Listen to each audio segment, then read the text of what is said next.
Memasuki bulan Rabiul Awal, kita diingatkan akan karunia yang sangat besar. Karunia berupa lahirnya penyebar rahmat ke seluruh alam.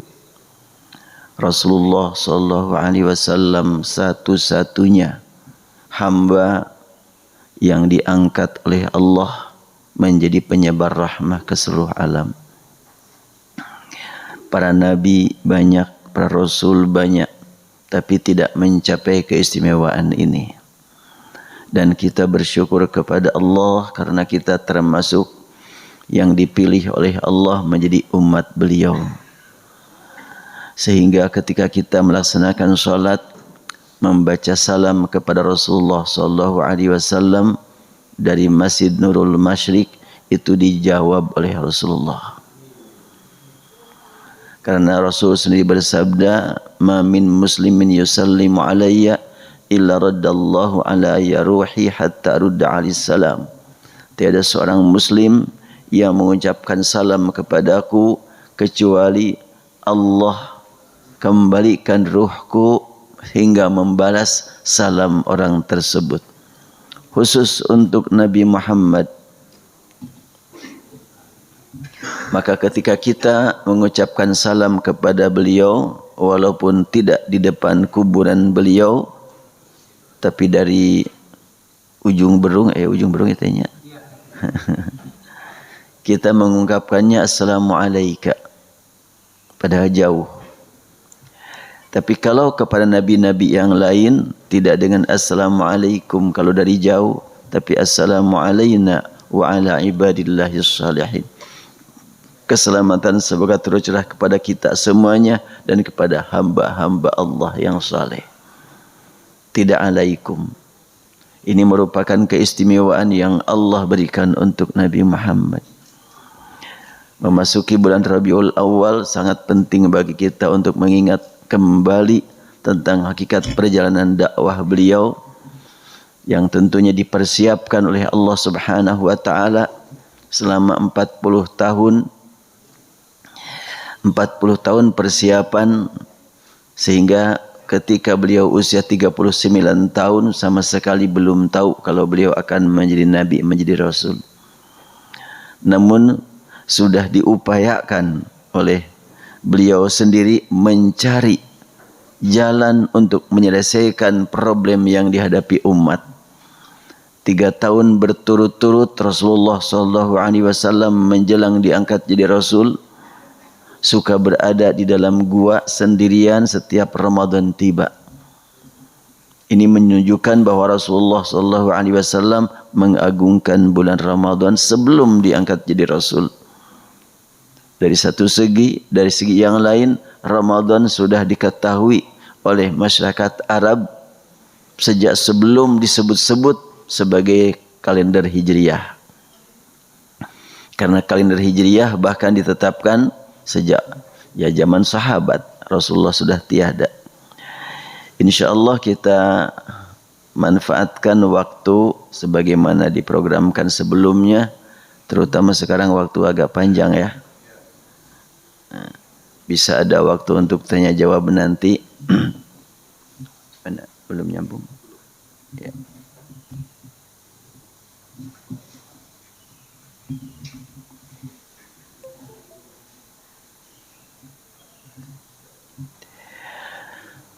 Mengkaji doa-doa yang diajarkan Rasulullah SAW. Ya sekarang karena yang sedang saya garap adalah mengumpulkan doa-doa dari Al-Quran dan dari Sunnah. Dari Al-Quran ya tinggal sedikit lagi ngedit. Tapi dari Sunnah masih mengumpulkan doa-doa yang tentunya tidak akan semuanya. Hanya sebahagian saja. Artinya bahwa bagaimanapun kita berjuang ingin hidup bersama sunnah Rasulullah dalam segala aspek kehidupan, sebetulnya kita hidup bersama sebahagian dari sunnah Rasul. Tidak mungkin ada seorang pun yang menguasai sunnah Rasul. Sejak zaman sahabat sampai sekarang yang dipelajari, yang dimiliki hanya sebahagian dari sunnah Rasul. Jadi kalau ada orang yang berkata kita sudah sunnah Rasul segala-galanya, mudah-mudahan kekurangan omongan dia diampuni. Karena tidak ada seorang pun yang menguasai sunnah Rasul sejak zaman sahabat sampai sekarang. Kehidupan Rasulullah SAW 23 tahun, memang ada orang yang nempel dengan Rasul selama 23 tahun. Gak mungkin ada. Berarti semuanya juga hanya sebahagian, termasuk kita melaksanakan sholat barusan. Kita melaksanakan sholat subuh 2 rakaat, 2 rakaatnya ikut sunnah Rasul. Membaca surat Al-Fatihah, Al-Fatihahnya ikut sunnah Rasul.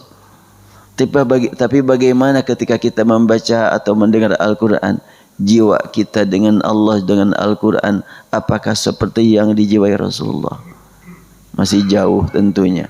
Ketika kita ruku, ketika kita sujud, apakah seperti ruku dan sujudnya Rasulullah?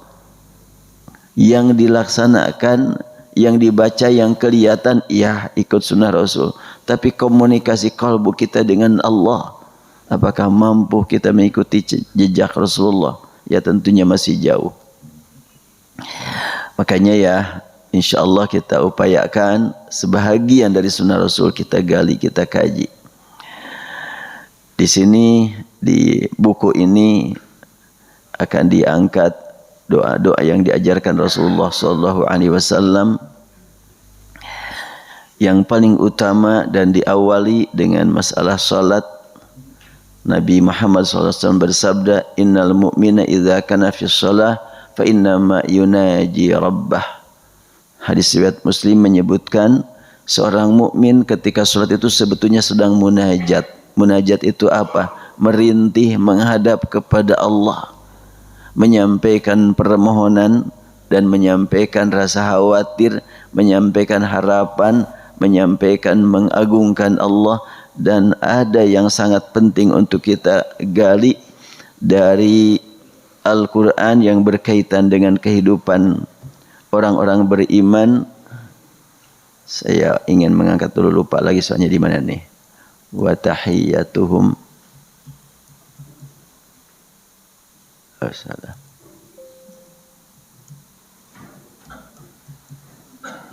Surat Yunus ayat 10. Ini untuk meningkatkan kerinduan kita ya. Allah Subhanahu wa taala menjelaskan tentang kehidupan orang-orang yang beriman pada hari kiamat nanti bagaimana.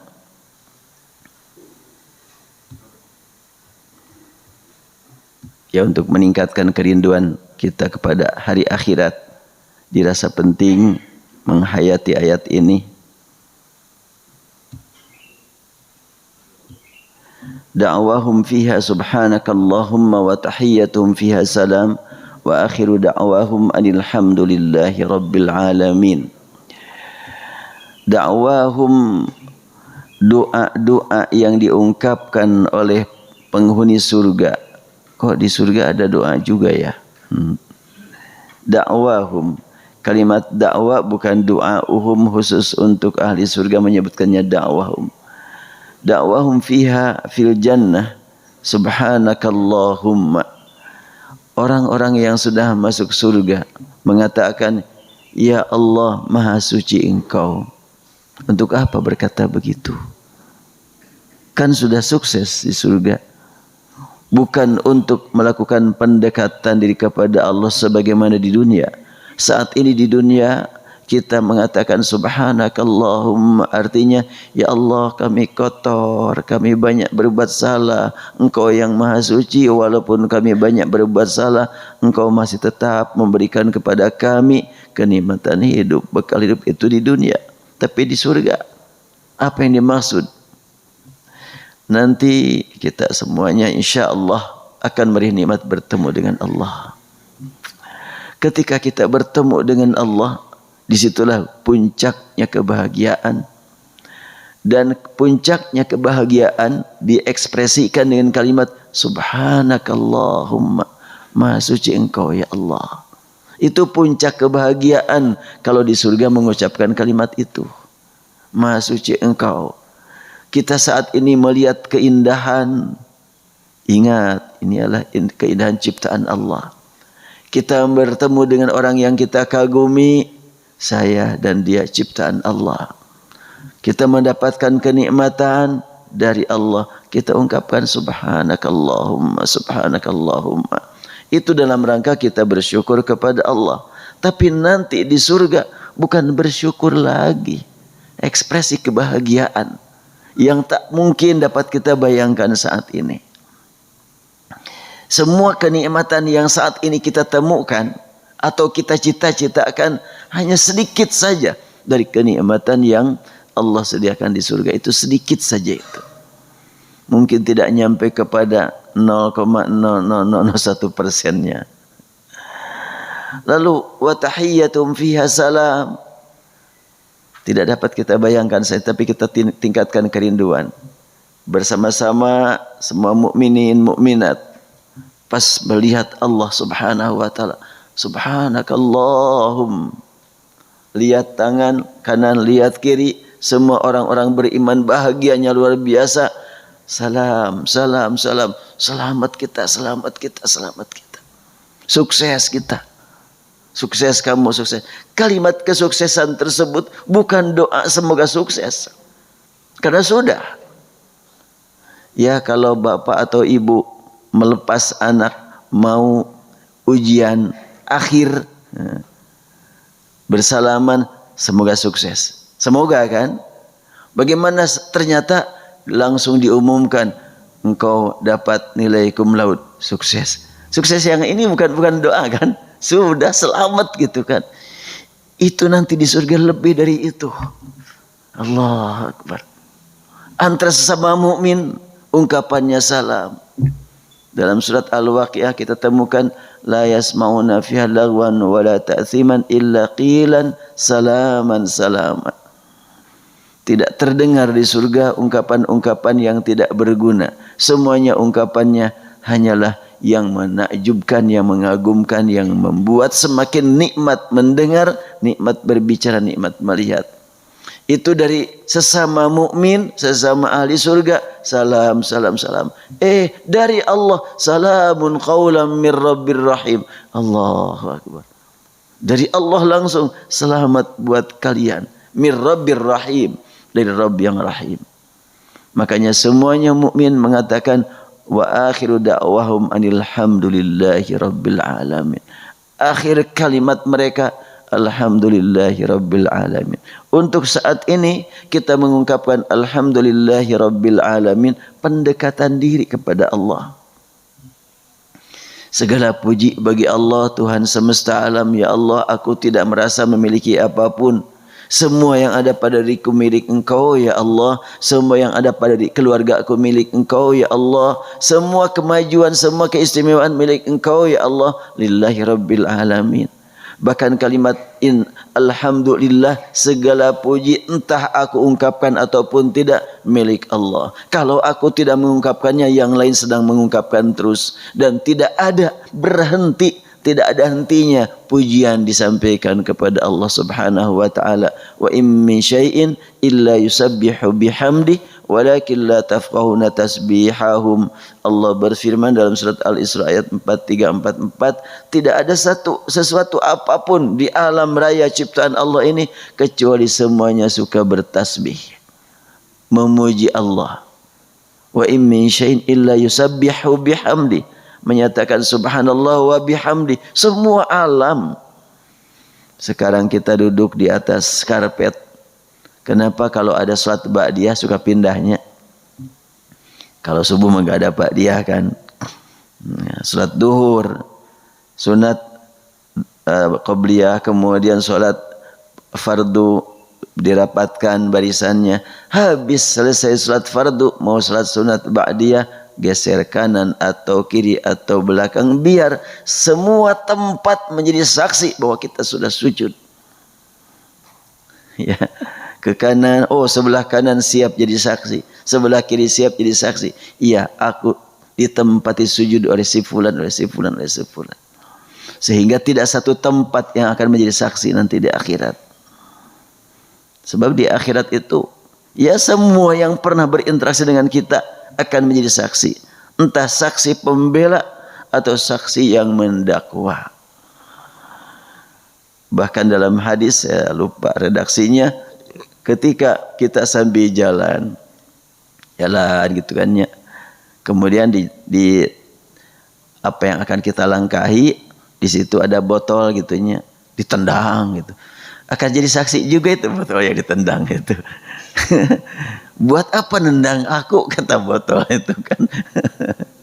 Iya, main-main iseng atau memang mau menggeserkan ke pinggir. Hadis menyebutkan bahwa imatatul adza minat tariq itu termasuk syu'batun minal iman. Bagian dari iman adalah menggeserkan sampah atau tongkat dari jalan ke pinggir. Itu termasuk bagian dari iman kalau niatnya karena Allah. Tapi kalau iseng, tendang, lemparin, itu ada catatannya juga itu. Subhanallah. Dan Allah Maha Kuasa untuk memberikan kepada semua makhluk yang pernah berinteraksi dengan kita berbicara tentang bagaimana kita memperlakukan semuanya itu. Nah, kalau dengan yang di sekitar seperti itu, bagaimana dengan fisik kita, dengan jasad kita? Belum dinyalain? Oh.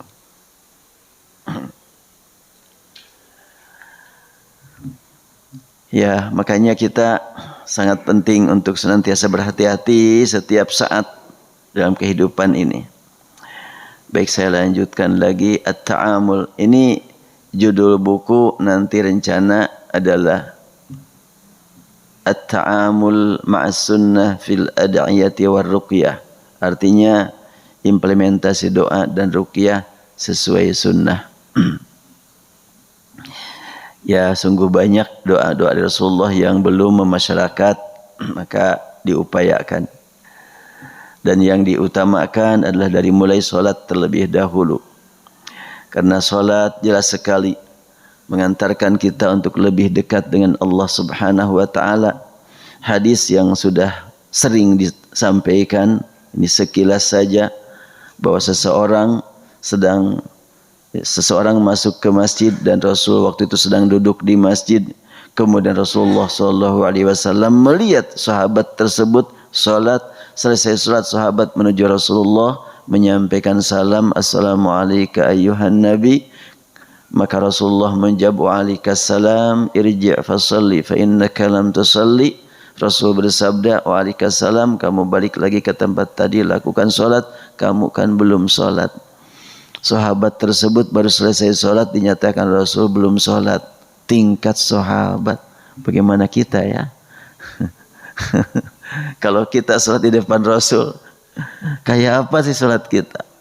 Maka sahabat tadi salat lagi, selesai salat lagi menuju Rasul, menyampaikan salam. Rasul dijawab dan Rasul lagi-lagi menyatakan, waalaikumsalam, irji fasalli fa innaka lam tusalli. Nah, dari sini dapat kita ketahui bahwa tingkat sahabat saja salatnya masih dipandang belum salat oleh Rasulullah. Dari segi apa kekurangannya? Apakah jumlah rakaat, apakah takbiratul ihram, atau meletakkan tangan, atau apa? Sahabat melihat langsung Rasul. Apakah Rasul mengangkat tangannya begini waktu takbiratul ihram, atau begini, atau gimana? Sahabat lihat langsung, gak mungkin dia melanggar atau menyalahi. Tapi ternyata engkau belum sholat, engkau belum sholat, engkau belum sholat. Duh, di mana kita berada kalau kita sholat di depan Rasulullah? Kita tidak tahu bagaimana Rasulullah mengangkat tangan, bagaimana Rasulullah membaca Al-Quran, apa yang dibaca. Tentu kita lebih jauh lagi daripada sahabat. Makanya tidak patutlah bagi seseorang yang mengatakan, ya tidak patut berkata, kita ini sudah ikut sunnah segala-galanya. Belum, baru sedikit yang kita ikuti. Nah, ketika Rasulullah sudah berkali-kali menasihati sahabat, maka sahabat berkata, alimni ya Rasulullah, ajari aku salat yang benar bagaimana.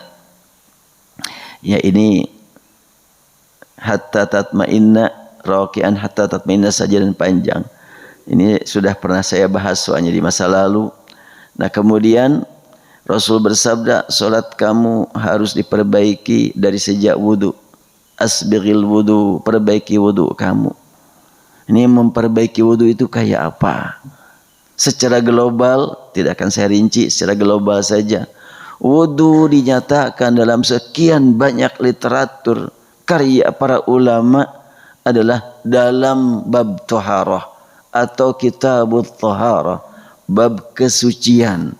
Wudu itu untuk meraih suci, dan suci yang dimaksud secara lengkap suci dari hadas, ya, tapi lebih dari itu suci dari dosa. Kenapa? Karena doa di akhir wudu kan, ini insyaallah doa-doa yang dibaca dalam wudu banyak. Ada doa yang langsung dari Rasul, ada doa yang dari para sahabat, ada doa yang dari para ulama. Kita ikut sunnah Rasul bukan berarti kita tidak boleh nyusun doa selama isinya tidak bertentangan dengan yang diajarkan Rasul, atau kita mengikuti jejak langkah Rasul, cuma redaksi kita supaya lebih dipahami. Itu banyak dilakukan oleh para ulama terdahulu. Antara lain doa-doa waktu wudu. Doa waktu wudu di sini.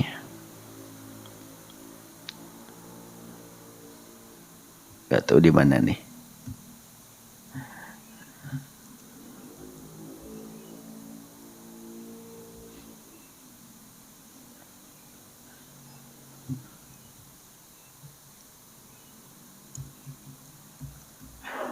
Ya. Sekarang saya akan membacakan doa-doa yang diajarkan oleh para ulama terdahulu saat berwudu.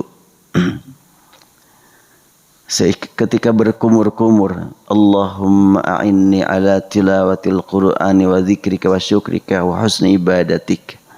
Ya Allah, berikan aku nikmat membaca Al-Quran, nikmat zikir, nikmat syukur, dan nikmat ibadah padamu.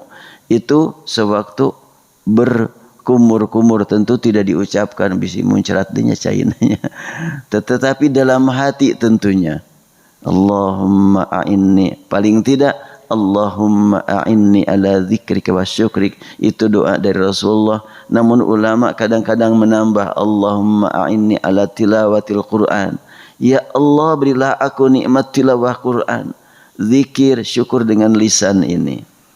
Kemudian ketika selesai berwudu, kan wudu itu ngambil air, masukkan ke mulut, langsung ditarik ke hidung ya. Bukan disimuhannya, bukan begitu. Tapi air ditarik langsung mulut, langsung ditarik ke atas. Makanya di sini sebutkan langsung ke hidung. Ketika masuk ke hidung air, maka dikeluarkan. Lalu kita berdoa, Allahumma arihni raihatal jannati wa la turihni raihatan nar. Ya Allah, berilah aku nikmat mencium wanginya surga, jangan kau biarkan aku mencium bau busuknya neraka. Berarti ini adalah karangan ulama. Rasul tidak ngajarin begitu. Boleh seperti itu. Ini saya ambil dari salah satu rujukan. Doa-doa ini diambil dari Al-Fatawa Al-Hindiyah Lajnatul Ulama pimpinan Nizamuddin Al-Bakhi, dicetak oleh Darul Fikri ya. Kitabnya ada ini. Jadi boleh kita ngarang doa, boleh. Ini dalam sujud, dalam wudu. Kalau dalam salat bagaimana? Dalam salat ngarang doa. Ya hati-hati, ini memang muhdatsah itu ya. Baru bid'ah itu baru. Rodun akan ditolak kalau 3 hal terbukti, maka ditolak. Apa yang 3 hal? Baru dalam ibadah, bukan dari ibadah, ditolak. Bagaimana sekarang? Baru dalam ibadah, tapi diambil dari ibadahnya Rasul. Itu beda lagi. Contohnya, Imam Masjidil Haram Syekh Abdul Rahman Sudais, bulan Ramadan yang lalu, pada waktu beliau kunut witir tanggal 27 Ramadan. Itu bisa dibuka di YouTube. Dia berdoa, Allahumma hafaz biladana al-mamlakata al-arabiyyata as-saudiyyata min kulli su' wahfaz imamana khadimal haramaini syarifaini ila ma tuhibbu wa tarda. Ya Allah, jagalah kerajaan Saudi Arabia dari berbagai keburukan, dari berbagai yang membahayakan. Dan ya Allah, curahkan taufik pada imam kami, pelayan dua tanah haram. Siapa yang dimaksud? Raja Salman tentunya. Berikan taufik kepadanya agar dia selalu berbuat yang engkau ridhai dan yang engkau cintai. Ila ma tuhibbu wa tarda. Doa ini saya yakin karangan beliau. Sebab di zaman Rasul belum ada kerajaan Saudi. Di zaman sahabat belum ada juga. Belum pernah juga disebut-sebut istilah Khadimul Haramain. Itu karangan beliau sendiri.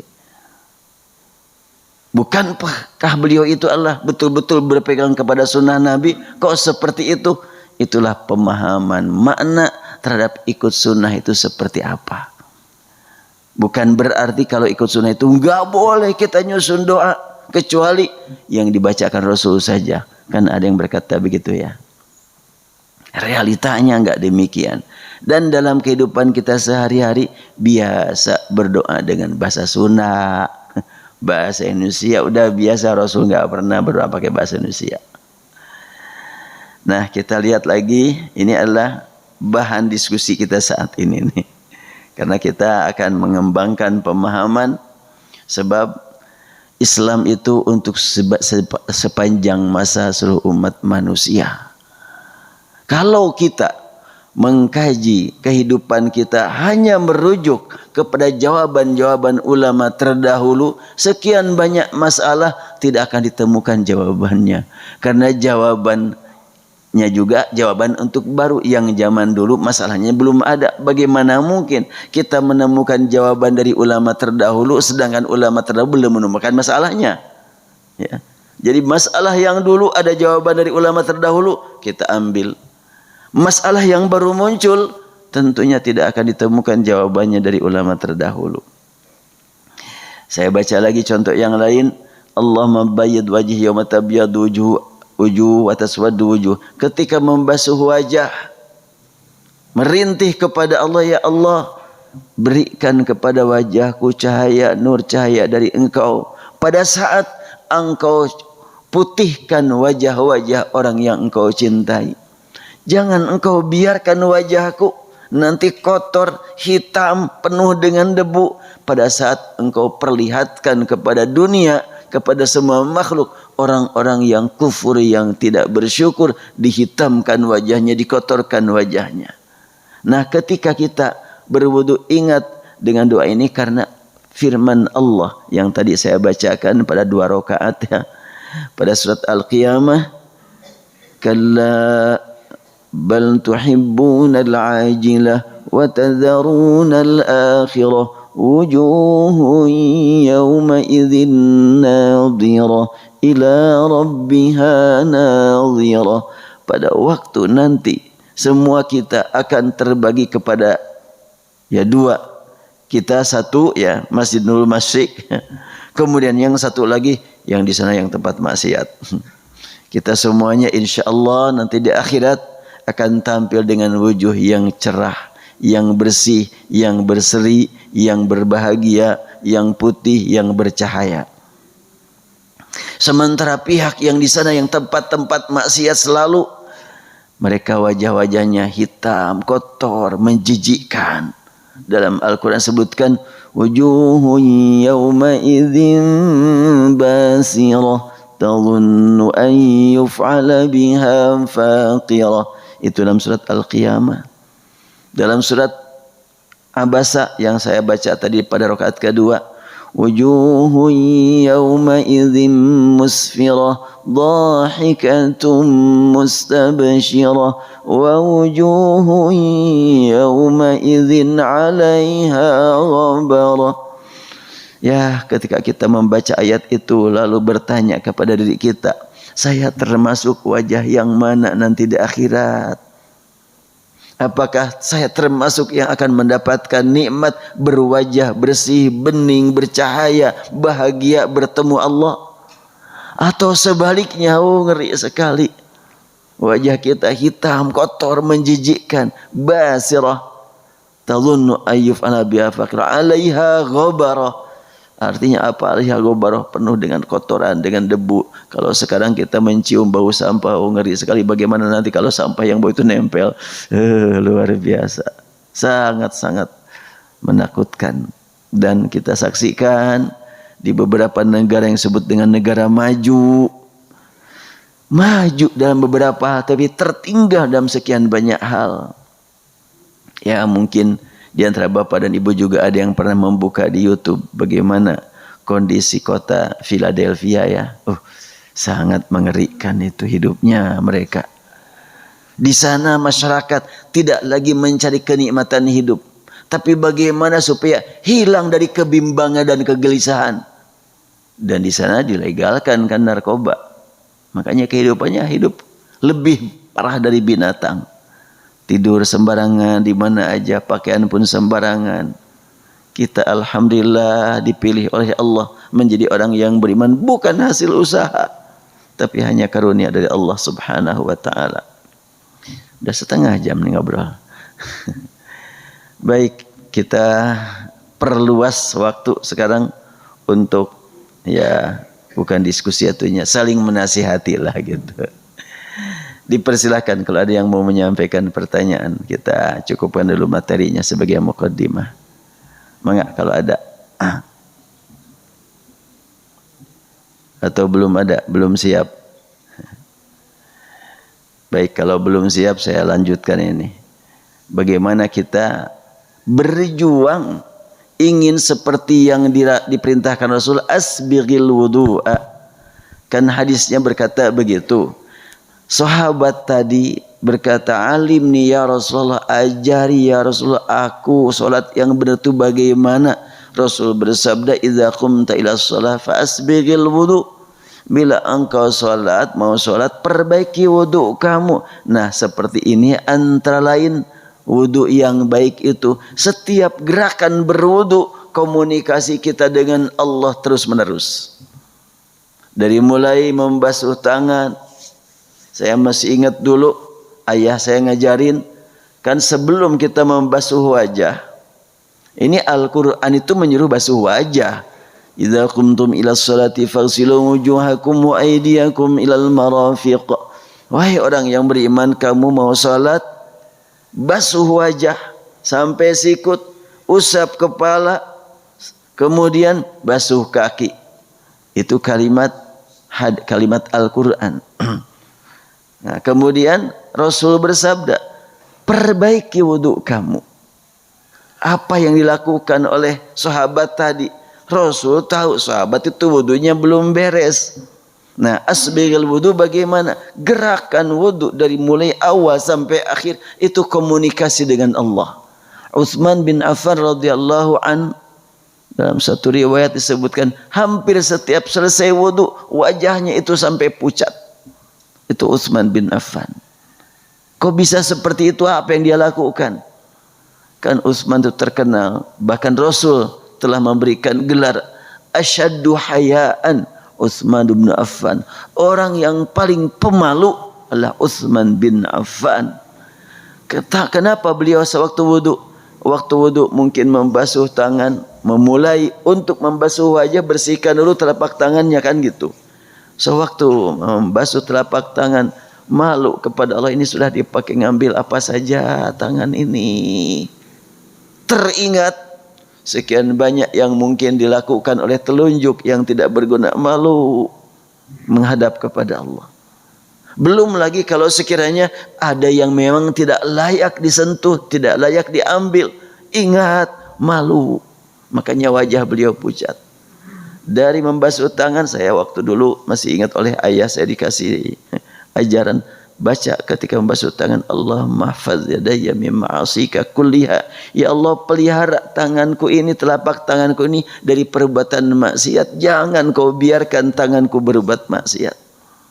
Kemudian berkumur-kumur tadi, Allahumma a'inni ala dzikrik wa syukrik. Ya Allah, tolonglah aku, mudahkanlah aku, bimbinglah aku untuk senantiasa memanfaatkan mulut, lisan, agar senantiasa lisan ini berzikir, terus mengungkapkan kalimat yang baik, terus dan zikir yang paling utama zikir adalah Al-Quran.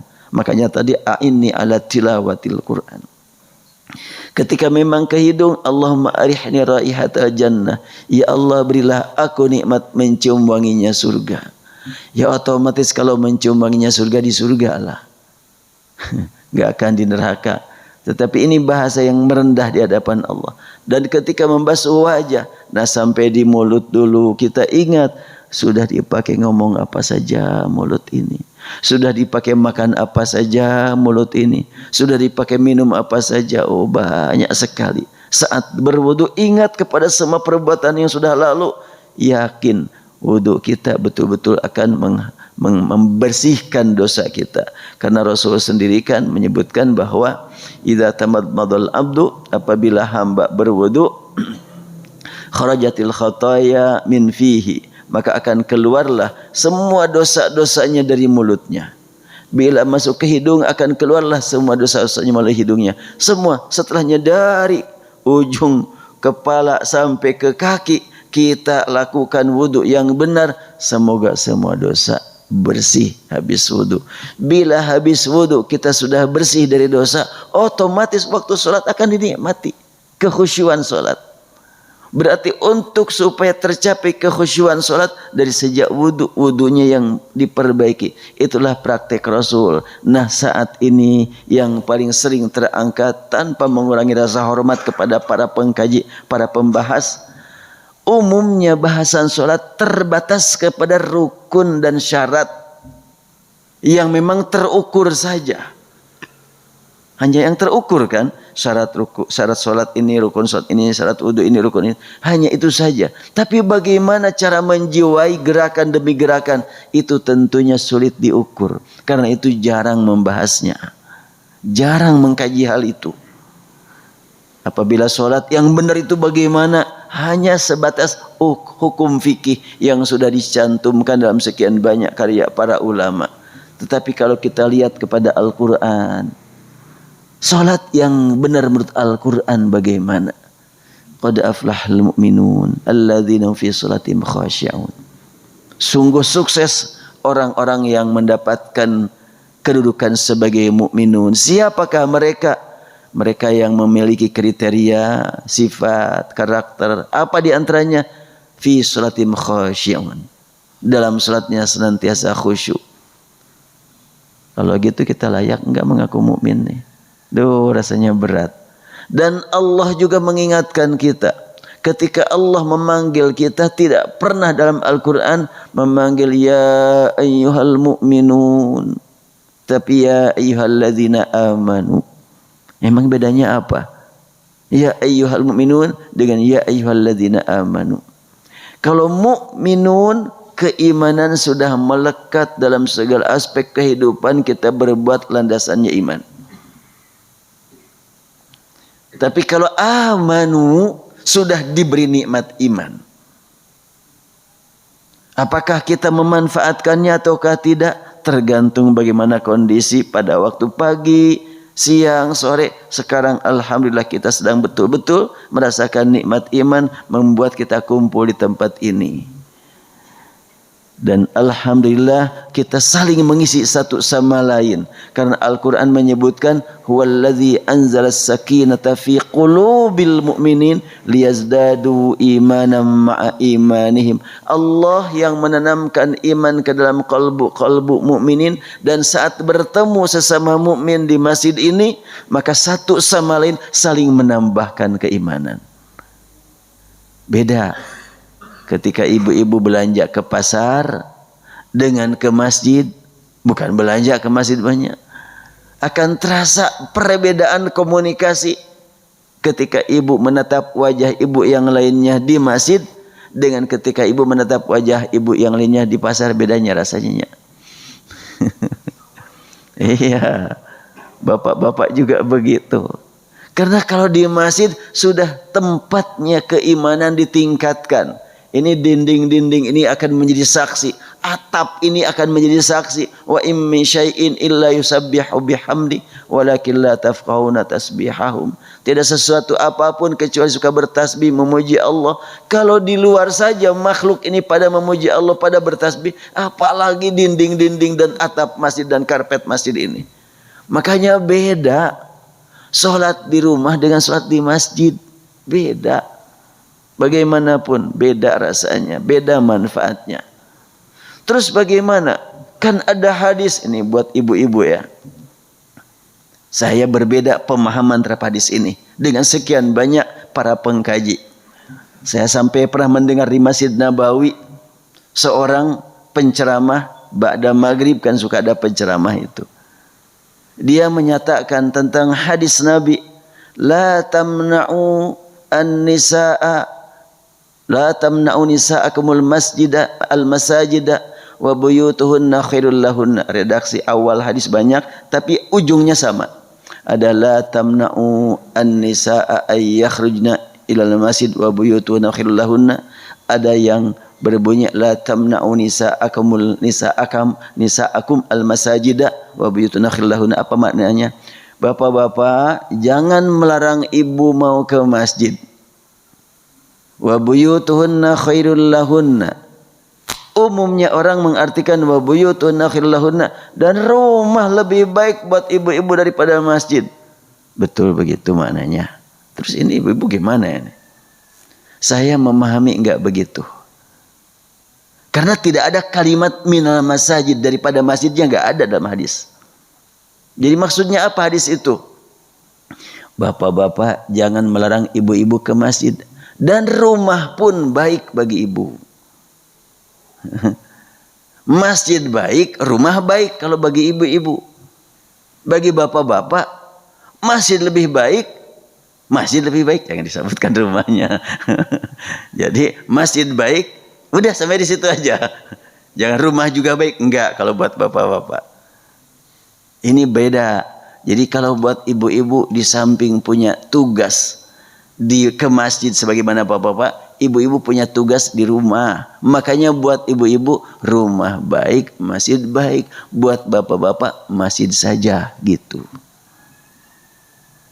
Karena tidak ada kalimat minal masajidnya, kecuali kalau hadis berbunyi wa buyutuhunna khairul lahunna minal masajid. Itu saya temukan ada 15 hadis itu dalam sekian banyak kitab. Itu tidak ada kalimat minal masajid. Makanya saya memahami beda dengan sekian banyak para ulama tanpa mengurangi rasa hormat kepada yang berbeda. Karena saya mendengar di Masjid Nabawi, ini Rasul bersabda di sini bahwa buat kaum wanita rumah lebih baik. Dalam hati, enggak, saya enggak bisa terima ini ungkapan engkau. Walaupun engkau ulama besar, saya enggak bisa terima. Engkau berkata begitu karena engkau enggak pernah tinggal di Bandung. Coba kalau pernah tinggal di Bandung, berangkat bersama istri ke Mekah, ke Madinah, Bu, udah di hotel aja sholat. Lebih baik hotel daripada masjid. Beliau mungkin orang Madinah aja, barangkali nggak pernah lama di luar negeri itu, dan nggak menjiwai bagaimana nikmatnya orang yang berangkat umroh dari sini ke Mekah, ke Madinah. Ibu-ibu jam 3 sudah di masjid, jam 2 sudah di masjid. Mungkin kalau pemahaman yang tadi, ngapain pakai ke masjid, ibu mah udah di hotel aja. Ngapain kita ke sini jauh-jauh? Kan bisa begitu. Dan buat apa lama-lama di sana? Udah mau umroh, tawaf, sa'i, pulang lagi aja. Sehari aja cukup. Buat apa? Kalau di rumah-rumah juga. Tapi tentunya tidak demikian. Nah, ini adalah terkait pemahaman terhadap hadis. Makanya menghidupkan sunnah Rasul, pertama komunikasi kalbu kita dengan Allah dan Rasulnya, bukan dengan otak. Umumnya dengan otak terlebih dahulu, sehingga ketika ada pemahaman yang berbeda jadi masalah besar. Termasuk tadi, tentunya tidak akan semuanya setuju. Ada doa waktu berkumur-kumur karangan ulama, ada doa waktu kunut witir di Ramadan karangan ulama. Tidak semuanya setuju tentunya. Enggak apa-apa, urusan pemikiran, urusan pemahaman berbeda. Tapi komunikasi kita dengan Allah dan Rasul itu yang paling utama. Sama semuanya, bersatu. Kita melaksanakan sholat di sini menghadap ke kiblat. Seluruh dunia menghadap ke kiblat. Semua kita melaksanakan sholat subuh 2 rakaat di seluruh dunia. Sholat subuh 2 rakaat. Karena sholat subuh tidak ada qasar ya. Kalau zuhur, asar, isya ada qasar, ada jama. Kalau subuh enggak ada. Makanya semuanya sama. Bagaimanapun ada banyak perbedaan, kesamaannya lebih pasti. Kadang-kadang orang suka terpancing dengan perbedaannya, lupa kepada persamaannya. Tuh karena enggak ada yang bertanya, jadi kebanyakan lagi ngomongnya. Silakan kalau ada yang mau bertanya, saya lupa lagi nih. Tadi kan persiapan ya. Enggak, ya ibu-ibu juga tuh ada 2 orang tuh ibu-ibu.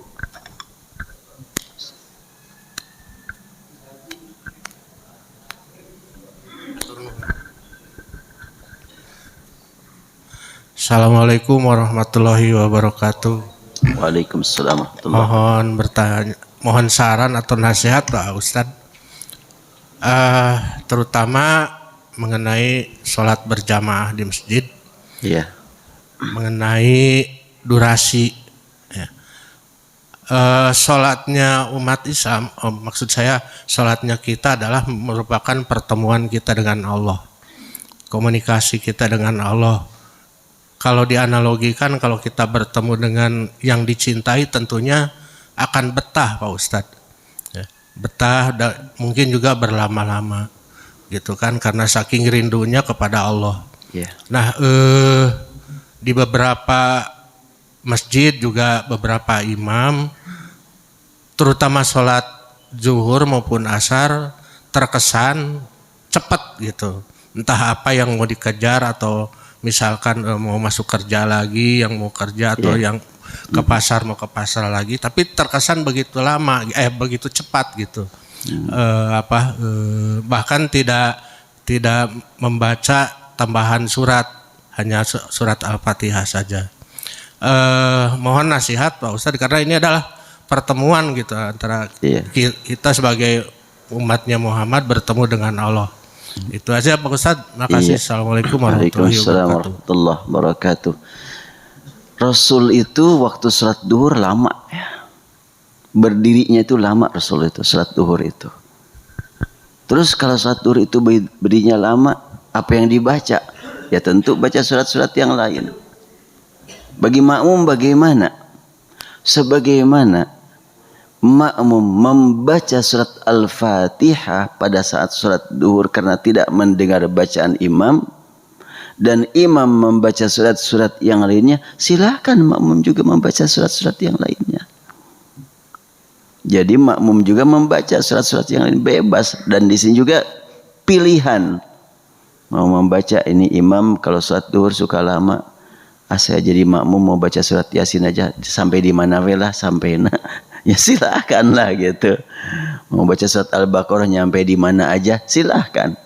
Jadi memang kalau tadi disebutkan terkadang sholat duhur pendek-pendek, tapi kalau alasannya umpamanya karena ada kesibukan lagi, ya yang jadi imam jangan yang itu atau yang jadi imam yang waktunya panjang aja yang jadi imam, yang waktunya luas. Khusus untuk sholat zuhur kan biasa kerja juga ada istirahatnya.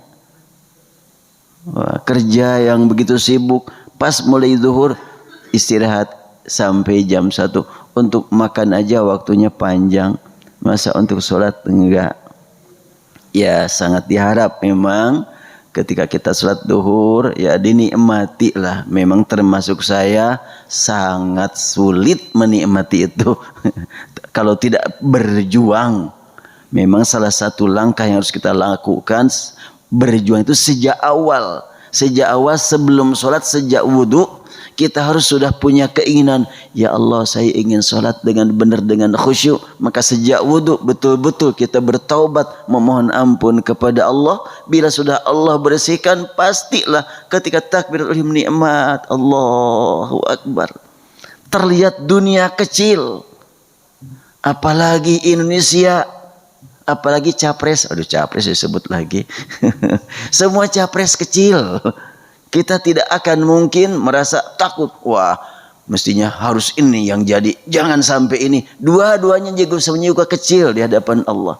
Tiga-tiga calon itu kecil ya di hadapan Allah. Dan kalau Allah memberikan kepada siapa yang Allah angkat taufiknya, hidayahnya, siapapun akan mampu mengemban amanah.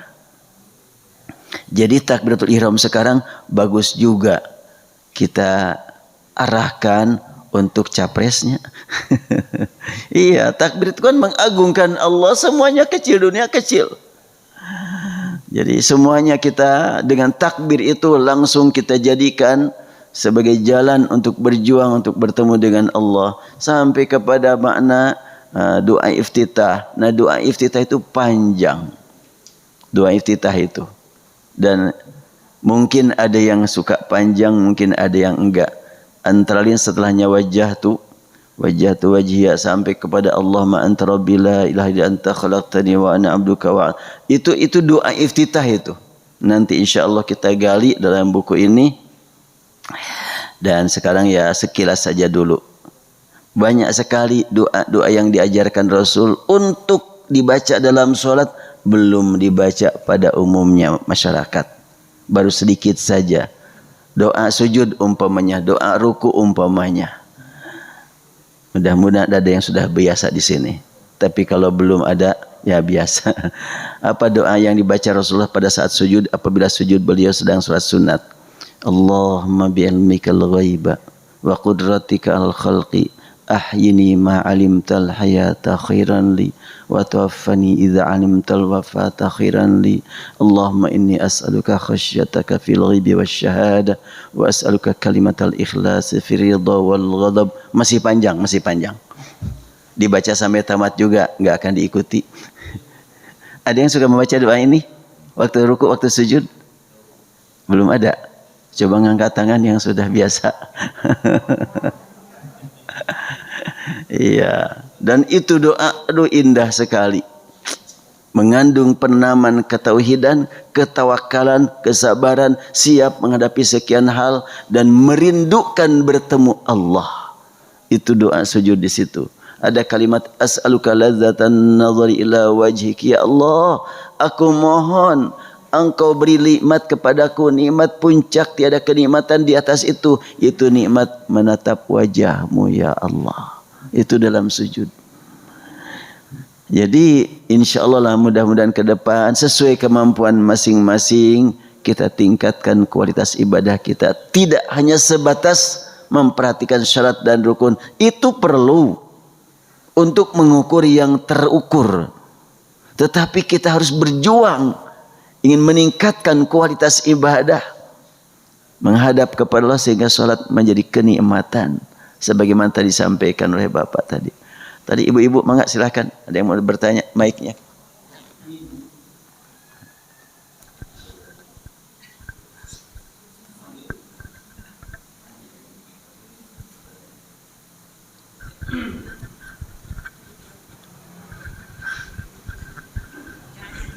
Assalamualaikum warahmatullahi wabarakatuh. Waalaikumsalam.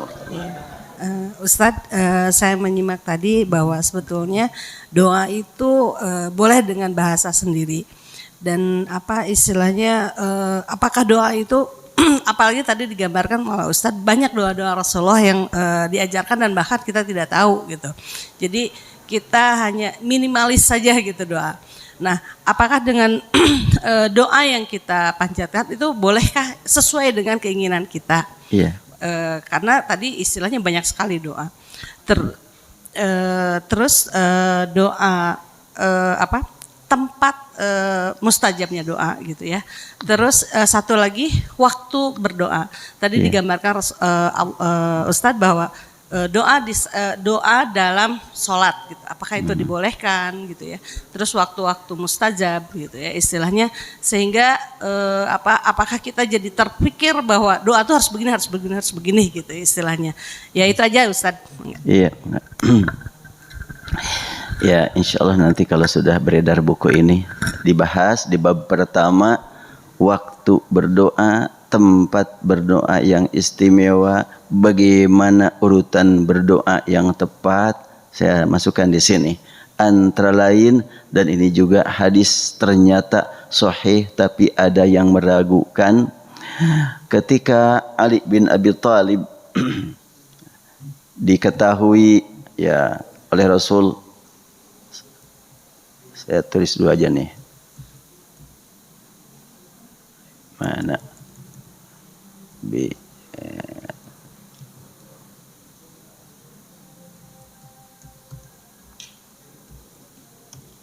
Kok nggak ada nih?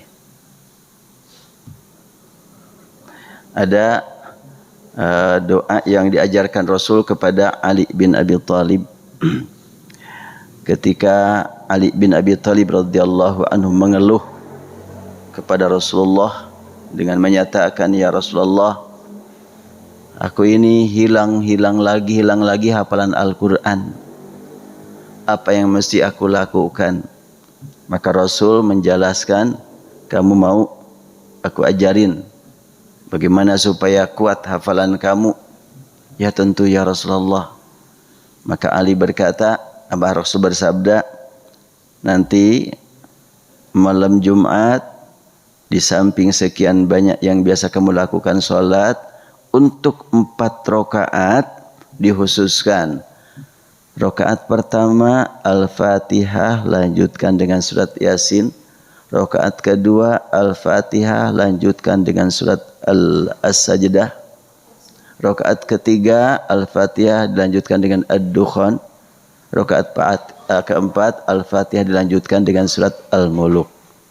Yasin, Sajdah, Ad-Dukhan, dan Al-Muluk. Itu 4 rakaat. Selesai sholat yang 4 rakaat itu, engkau memuji Allah dengan pujian yang tertinggi. Engkau sholawat kepada para nabi. Kalimatnya sholawat kepada para nabi, bukan cuma kepada Rasul seorang diri. Bacaannya bagaimana? Sudah biasa. Allahumma salli ala Muhammadin wa ala ali Muhammad kama sallaita ala Ibrahim wa ala ali Ibrahim. Itu kama sallaita ala Ibrahim wa ala ali Ibrahim itu artinya apa? Ya Allah, curahkan juga salawat kepada Ibrahim dan keluarganya. Keluarga Ibrahim ya sudah dari mulai Ismail, Ishak, Yaqub, terus Nabi Musa sampai Isa. Itu kan para nabi. Setelah itu, jadi pertama memuji Allah, salawat. Ketiga adalah memohon ampun untuk seluruh umat beriman.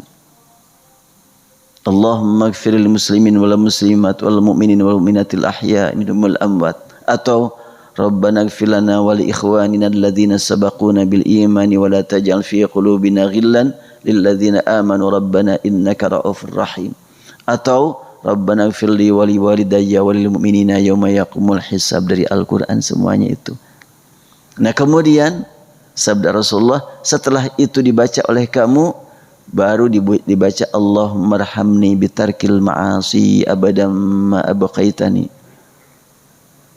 Panjang doanya. Warhamni an atakallafa ma la ya'nini. Ya Allah, curahkan rahmatmu padaku, jangan engkau biarkan aku tergoda oleh bujukan dan rayuan setan sehingga aku berbuat maksiat lagi. Akibat banyak maksiat, lupa lagi ilmu itu. Tapi saya mah ada maksiat lupa wae. Nah itu mah bab lain lah gitu kan ya.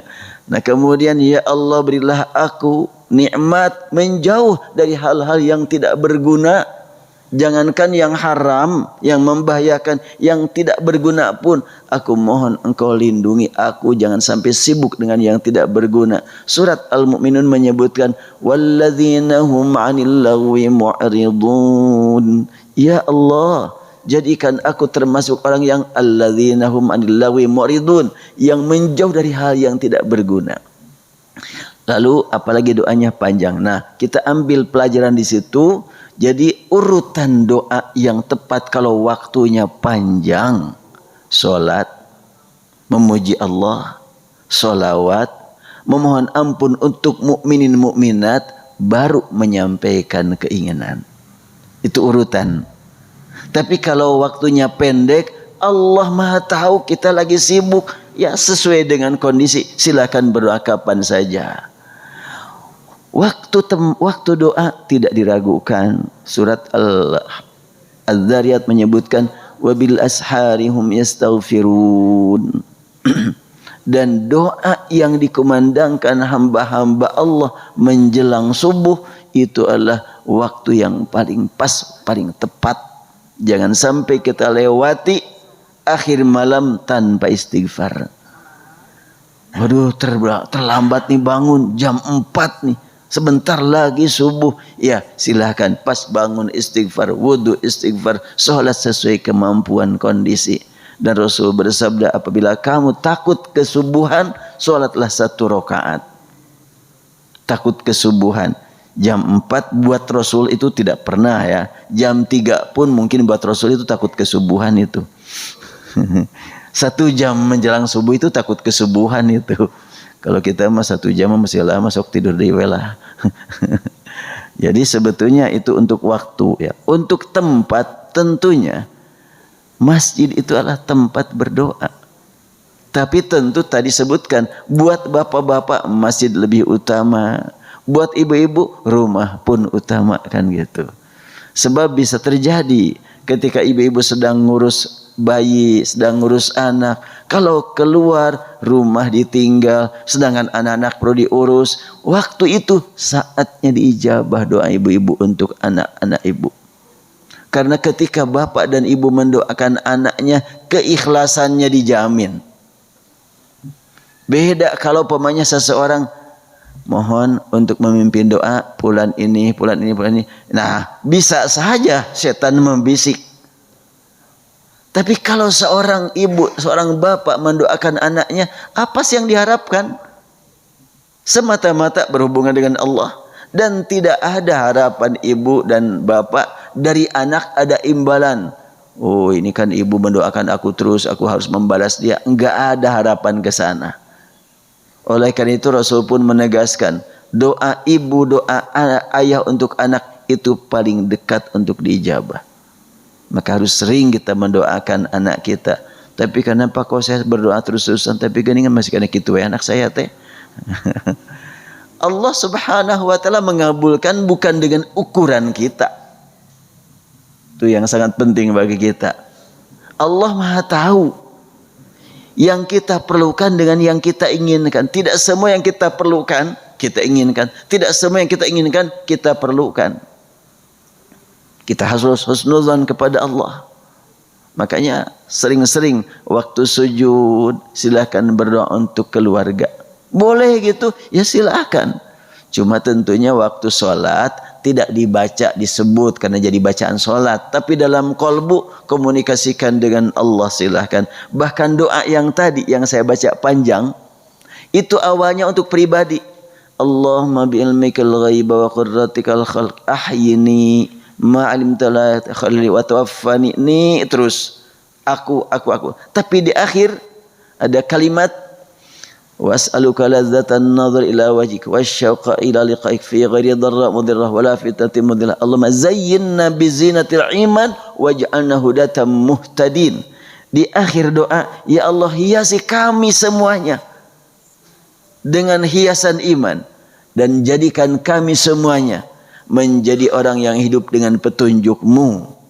Bukan untuk diri saja, tapi petunjuk untuk diri dan untuk orang lain. Waj'alni hudatan muhtadin. Itu doa waktu sujud. Sangat tepat, saya berusaha begitu ya. Ketika dari awal untuk pribadi, tapi di akhir saya langsung membaca istri, membaca anak, membaca mantu, membaca cucu. Waj'alna hudatan muhtadin zayyinna bizinatil iman waj'alna hudatan muhtadin. Ya Allah hiasi kami semuanya dengan perhiasan iman, dan jadikan kami semuanya menjadi pembawa hidayah untuk pribadi kami dan untuk orang lain.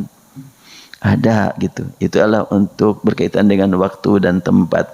Dan tentunya sangat tepat kalau kita rame-rame umroh nanti ya bareng. Allahu Akbar. Udahlah kita programkan waktunya. Tentu tempat di sana tidak diragukan.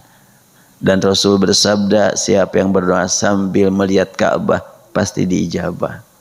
Berdoa di mana lagi? Ya tentu di Multazam atau di seluruh Masjidil Haram atau di Masjid Nabawi, semuanya itulah tempat-tempat ijabah. Wallahu alam. Masih ada lagi atau dicukupkan? Sudah jam 6 lebih.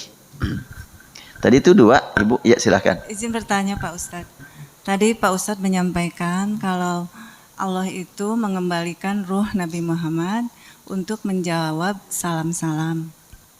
Apakah ada hubungannya? Misalnya saya kurang dekat. Ya. Saya pernah menghadiri yang berjanji ya Pak Ustadz. Itu kan dibacakan solawat-solawat, banyak macam-macam solawatnya. Nah, terus mereka semua berdiri. Mereka meyakini bahwa Nabi Muhammad datang pada saat mereka mengucapkan berjanji. Iya. Apakah ada hubungannya dengan yang Pak Ustadz tadi sampaikan? Kemudian saya mau bertanya, sholawat yang mana yang dijawab oleh Rasul itu? Apakah sholat Ibrahimiyah atau sholawat-sholawat lainnya? Karena banyak sekali sholawat yang saya dengar. Demikian Pak Ustadz. Assalamualaikum warahmatullahi wabarakatuh. Ya, di buku ini juga dibahas tentang beberapa sholawat ya. Ada sholawat yang disebut dengan sholawat munjiat. Ada sholawat nariyah.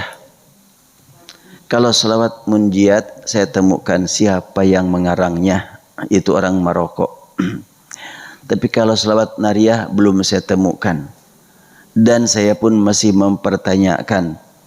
Kira-kira sholawat nariyah itu kalau tidak diterangkan, ya mungkin para pembaca, baca sholawatnya saja.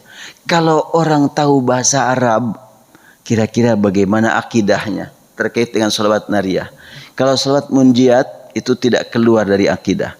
Allahumma sholli sholatan kamilatan wa sallim salaman taman ala sayyidina Muhammad alladzi tunji nabihi jami'al ahwali wal afat. Ini paling sering dibaca ini. Terutama di kalangan para asatid pesantren-pesantren NU-nya. Ini sholawat utama ini. Apa maknanya? Ya Allah, curahkan sholawat salam kepada Rasul yang sempurna, dan dengan sholawat ini ya Allah aku mohon engkau selamatkan kami. Bagus kan? Engkau selamatkan kami. Tunji nabihi jami'al ahwali wal afat. Selamatkan kami dari berbagai bahaya yang mengancam kami. Wa taqdi lana biha jami'al hajat. Dengan kami membaca sholawat kami mohon ya Allah engkau penuhi keperluan kami. Tidak ada masalah. Tapi kalau salawat nariyah ini yang sangat rasanya berat saya. Allahumma sholli sholatan kamilatan wa sallim salaman taman ala sayyidina Muhammad tanhalu bil uqadu. Curahkan salam salawat kepada Nabi Muhammad yang sempurna. Dengan Muhammad kami akan terlepas dari berbagai kesulitan. Tanhalu bil uqad. Dengan adanya Muhammad semua keperluan terpenuhi. Enggak begitu. Tanhalu bihi, soalnya semua problem terpecahkan dengan Nabi Muhammad. Waktu tuqda bil hawaij, semua keperluan dipenuhi dengan Muhammad. Dulu waktu beliau masih hidup boleh kita berkata begitu. Sekarang beliau sudah tidak ada. Bila paham bahasa Arab, saya khawatir akidah terganggu. Bila tidak paham, tidak ngerti, nggak masalah lah, nggak ngerti. Yang penting mungkin yang tidak paham sholawatnya saja.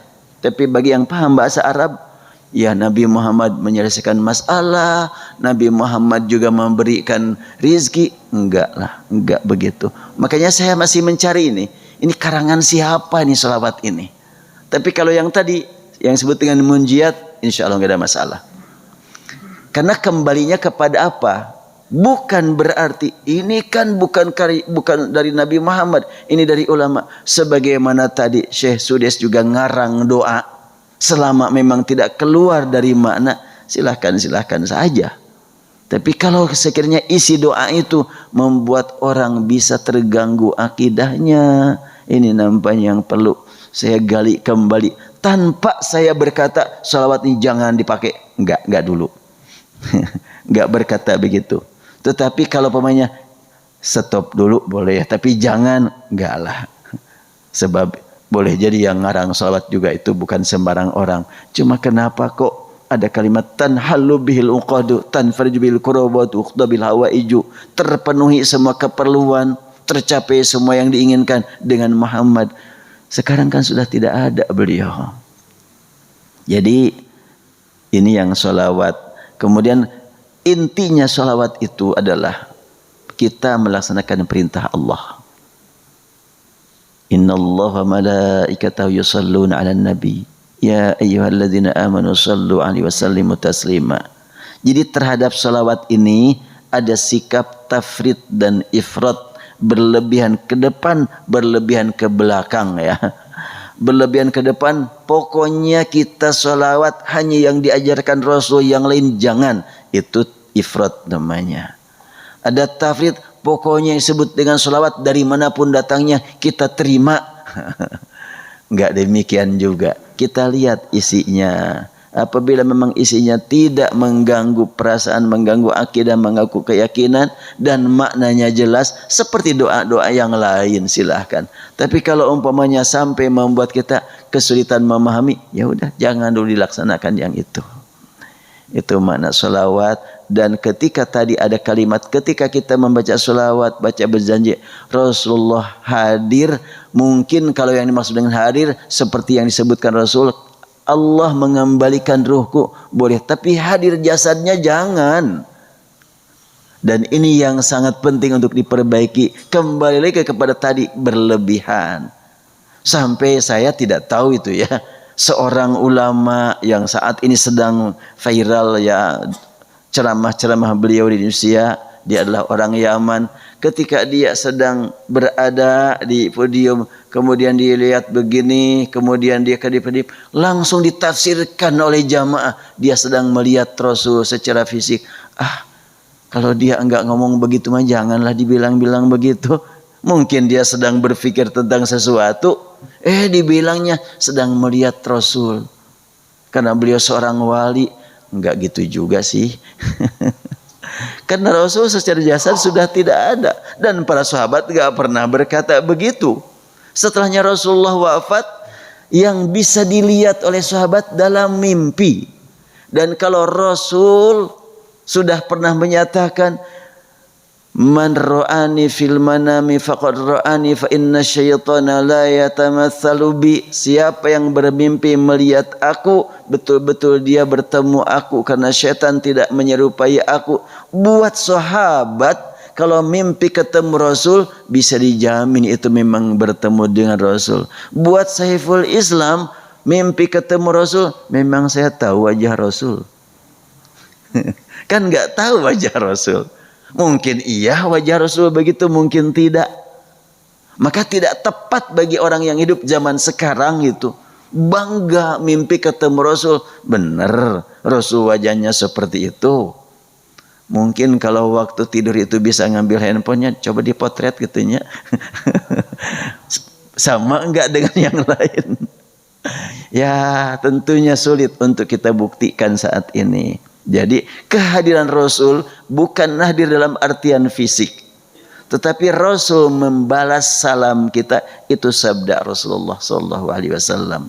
Kenapa? Karena Rasulullah rahmatan lil alamin. Itu aja barangkali. InsyaAllah kita ya bertemu lagi bulan depan. Dan sekarang sudah masuk Rabiul Awal ya. Ya. Sudah tanggal berapa sekarang? Ya kita tutup mohon kepada Allah Subhanahu wa taala, semoga Allah berikan kepada kita nikmat bertemu dengan Rasul di akhirat. Allah Maha tahu bahwa kita sangat merindukan bertemu dengannya. dan kita mengharap Allah berikan kepada kita nikmat bertemu dengan Allah pada hari kiamat nanti. Allahumma ya Rabbana lakal hamdu kama yanbaghi li jalali wajhika wa 'azimi sultanik. Allahumma bi ilmikal ghaib wa qudratikal khalqi ahyina ma'alimtal hayata akhiran lana wa tawaffana idza 'alimtal wafata akhiran lana. Allahumma inna nas'aluka khasyataka fil ghaibi wasyahada wa nas'aluka kalimatal ikhlasi fir ridha wal ghadab wa nas'aluka na'iman la yanfad wa nas'aluka qurrata 'ainin la tanqati. Allahumma inna nas'aluka ladzatan nazar ila wajhik. Ya Allah, berilah kami nikmat bertemu dengan Engkau pada hari kiamat nanti. Nas'aluka ya Allah ladzatan nazar ila wajhik wasyauqa ila liqa'ik fi ghairi dharra mudirrah wala fitnatin mudillah. Allahumma zayyinna bizinatil iman waj'alna hudatan muhtadin. Rabbana atina fid dunya hasanah wa fil akhirati hasanatan wa qina adzaban nar. Walhamdulillahi rabbil alamin. Demikian hamba-hamba Allah yang dapat disampaikan, kurang lebih mohon dimaafkan. Wabillahi taufiq wal hidayah. Assalamualaikum warahmatullahi wabarakatuh.